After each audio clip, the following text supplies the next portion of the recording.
I'm Danny, that witch next door, and you're listening to That Witch Podcast.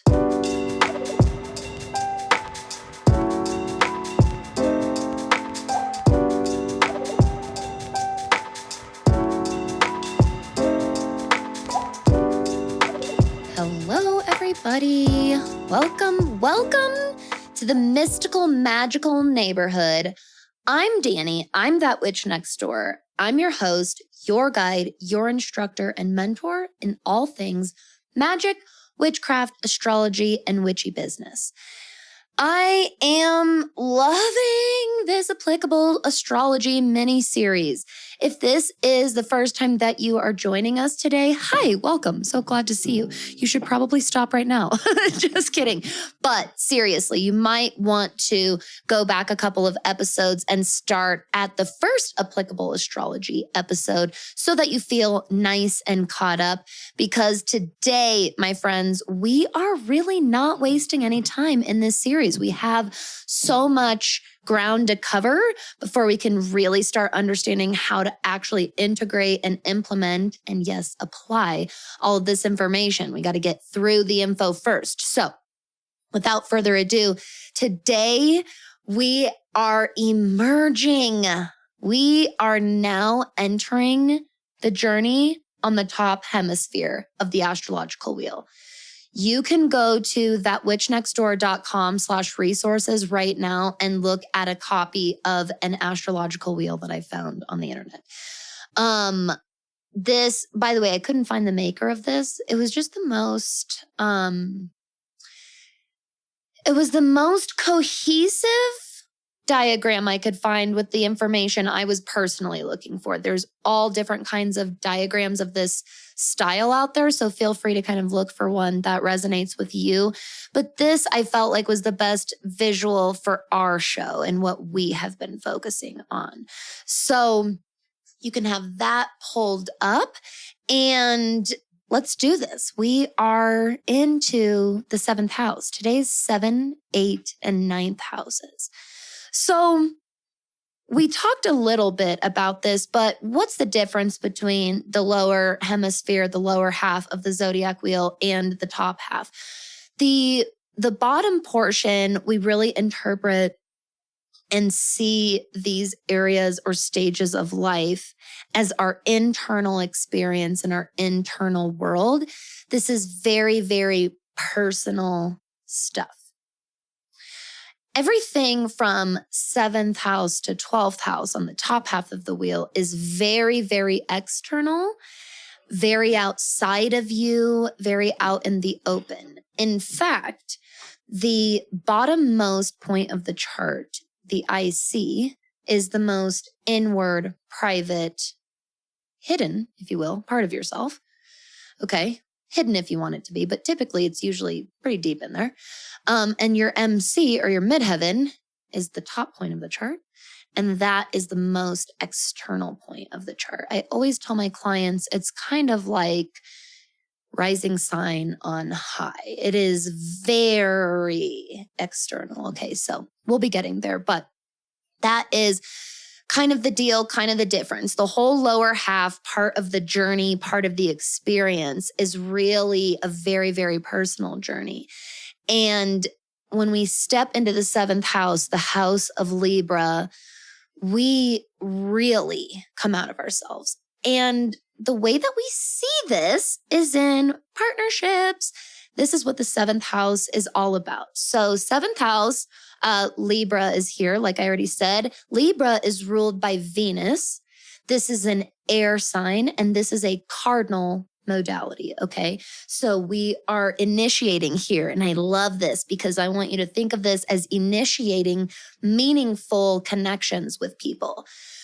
The 7th house really, and even Libra in general, really, and Venus actually, all get really labeled with this straight up, purely romantic label and vibe. And honestly, it is so much more than that.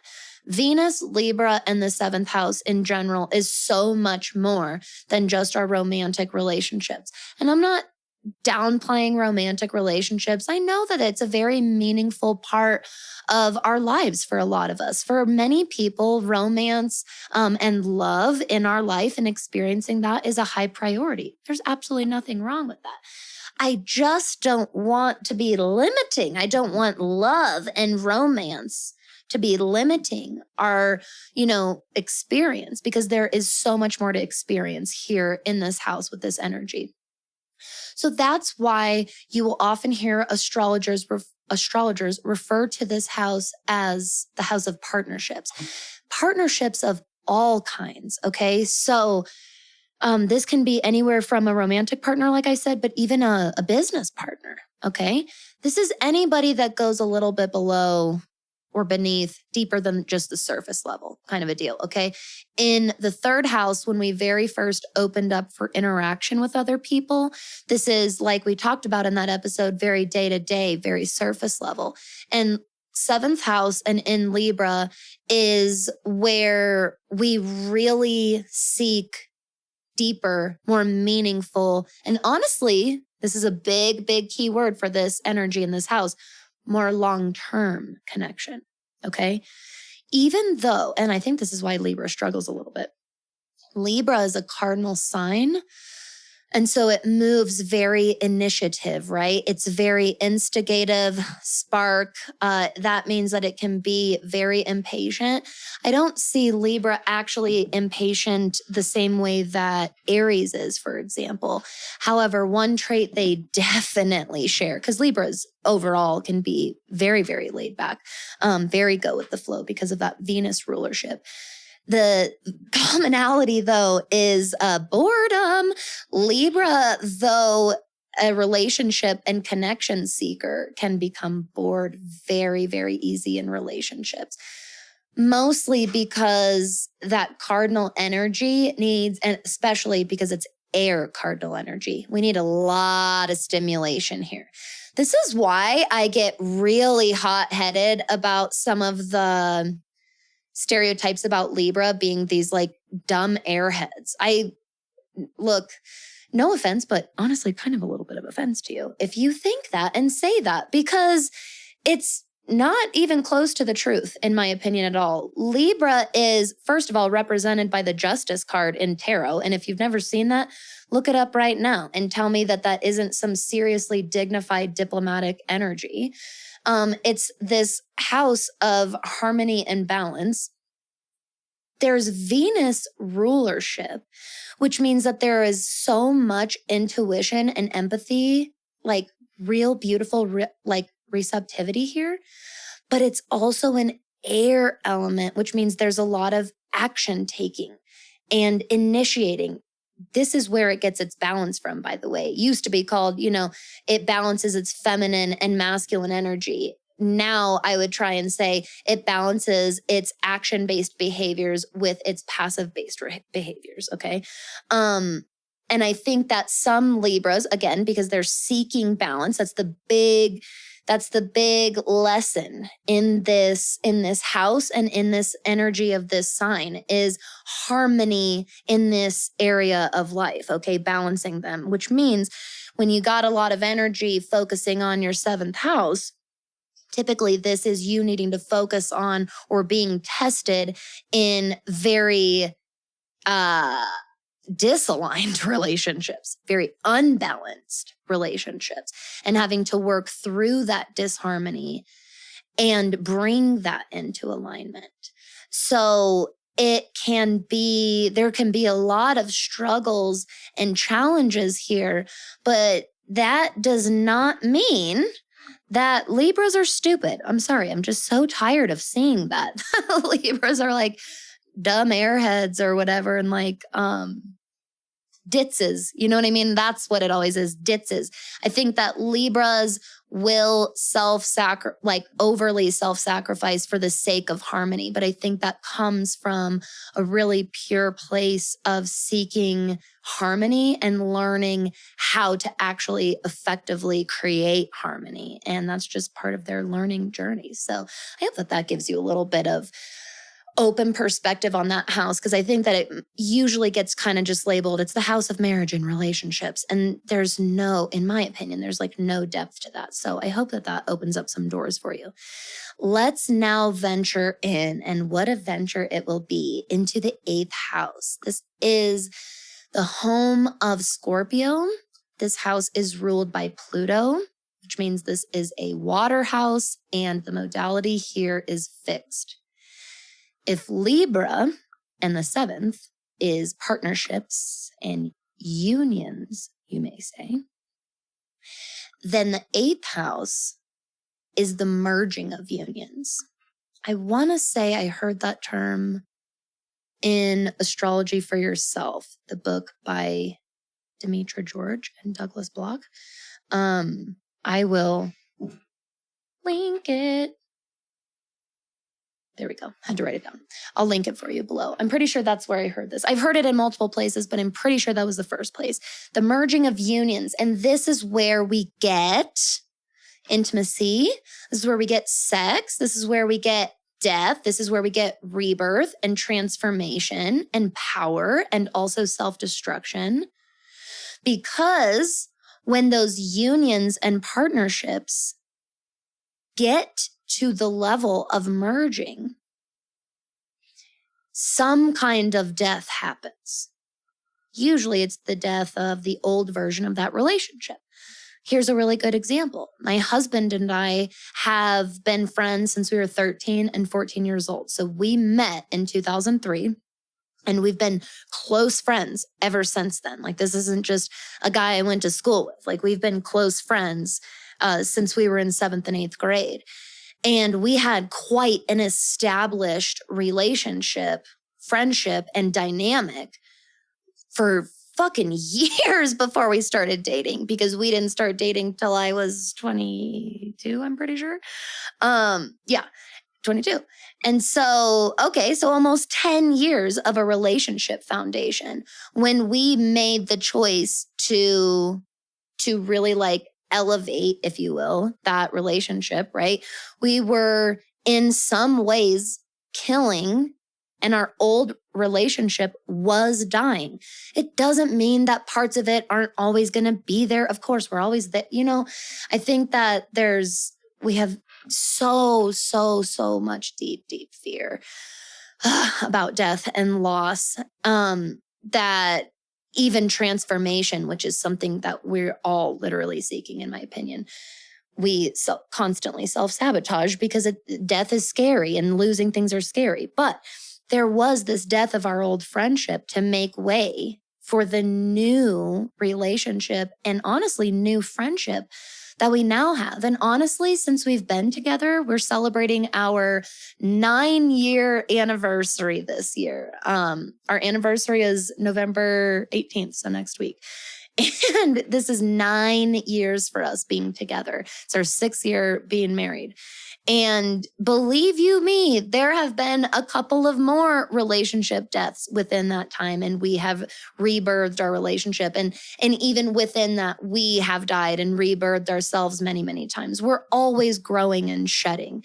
And that's what Scorpio, 8th house, all of this is, okay? It's really doing this introspective work and exploring the vastness of ourselves, of the universe, of our world. Really, a big lesson of Scorpio is removing emotional judgment and just experiencing the emotions for what they are. This is actually why a lot of Scorpios are very, very non-judgmental people, because Scorpios have this inherent acceptance of both light and dark. They will judge a situation, on a case-by-case basis. That's I always say the best person to commit or to confess your murder secret to is a Scorpio, because a Scorpio will be like, okay, but first tell me why you murdered them, and then I'll tell you what I think.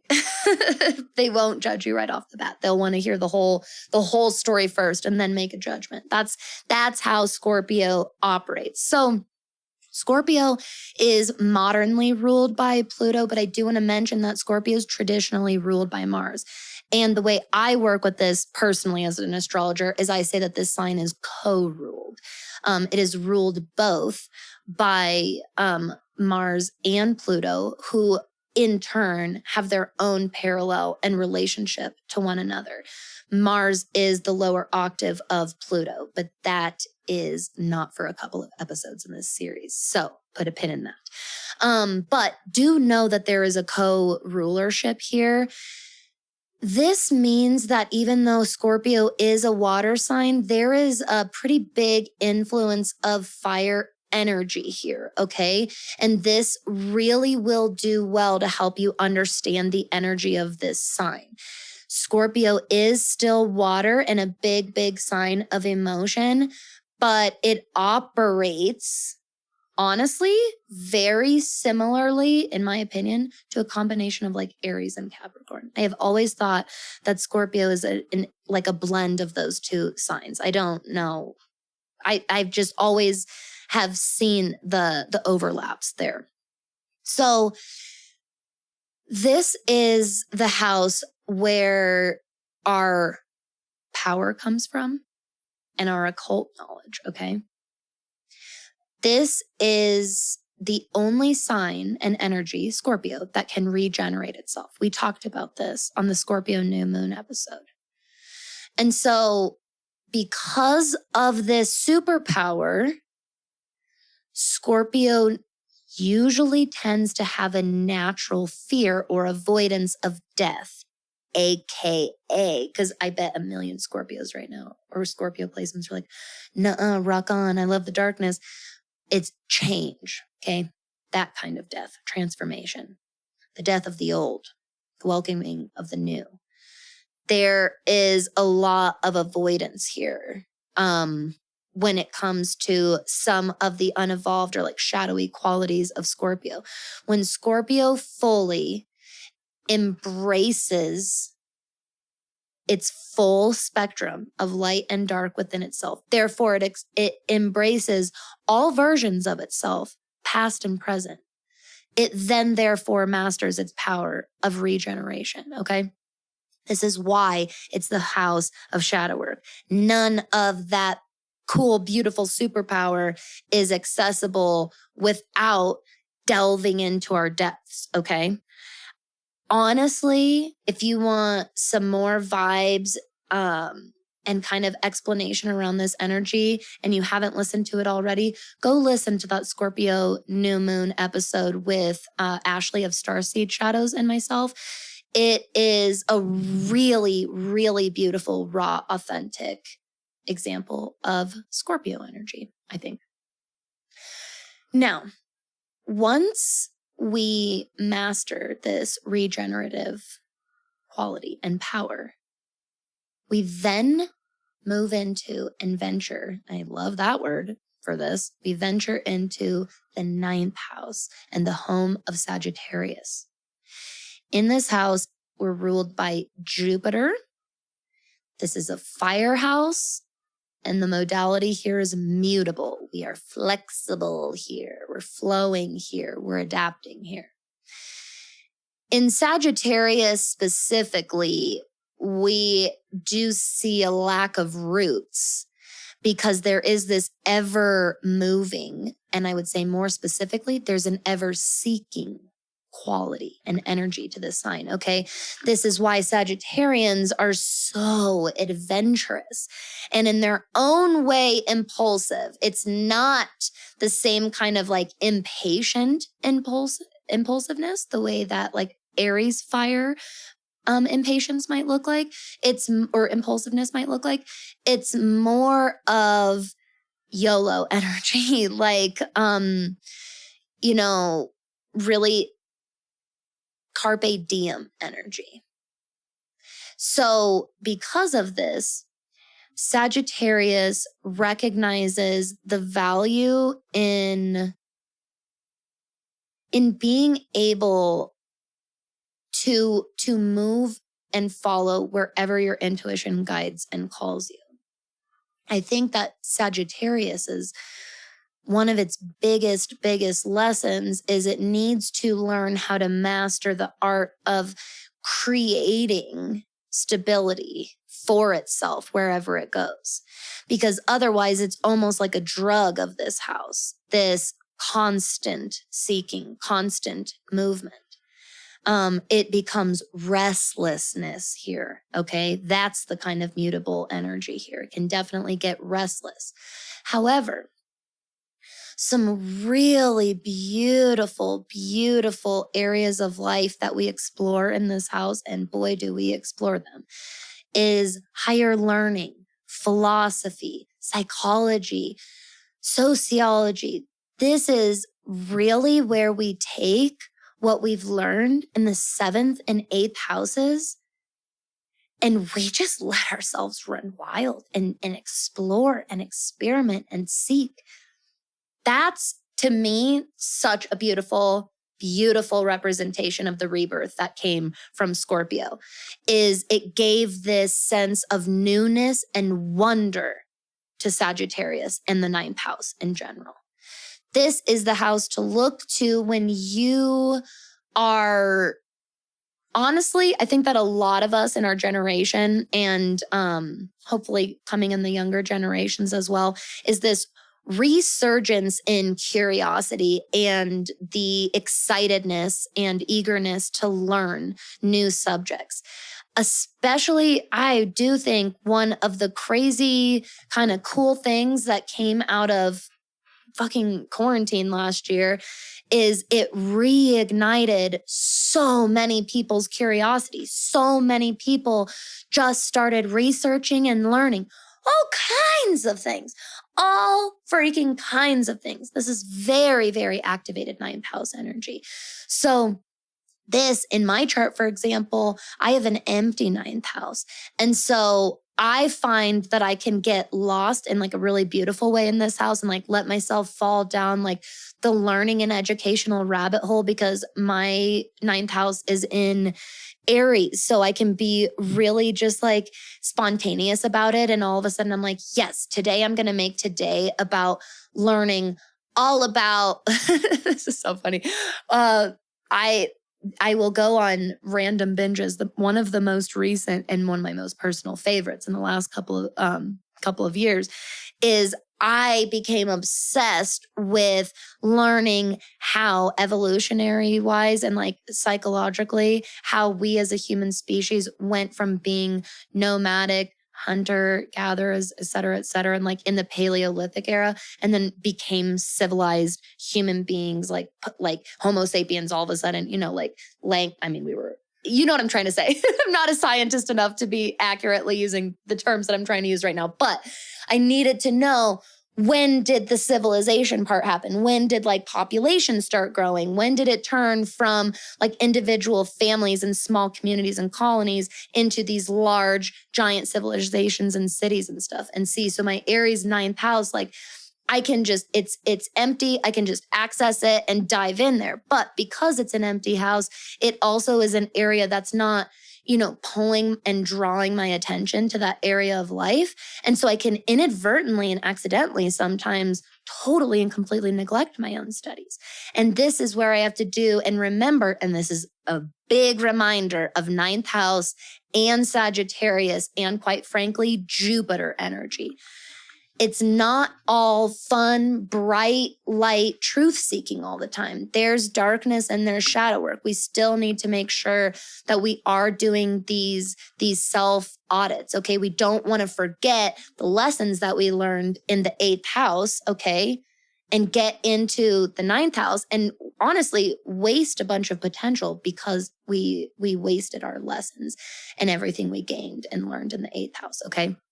So that is definitely something that I find Sagittarius, any fire sign, but mainly Leo and Sagittarius, tend to kind of turn away from shadow work because fire is nice and bright and, it's not super fun going into the depths. It wants to just light up the dark. And sometimes it's not about that. Sometimes it's just about the darkness, and kind of facing those parts and accepting all those parts about ourselves. And when we do, I think it does nothing but enhance our adventurous spirit. It enhances our creativity. It enhances all of these beautiful qualities that do come out of Sagittarius. So really stimulating this energy looks like kind of tapping into that YOLO vibe a little bit. Giving yourself the permission to be adventurous.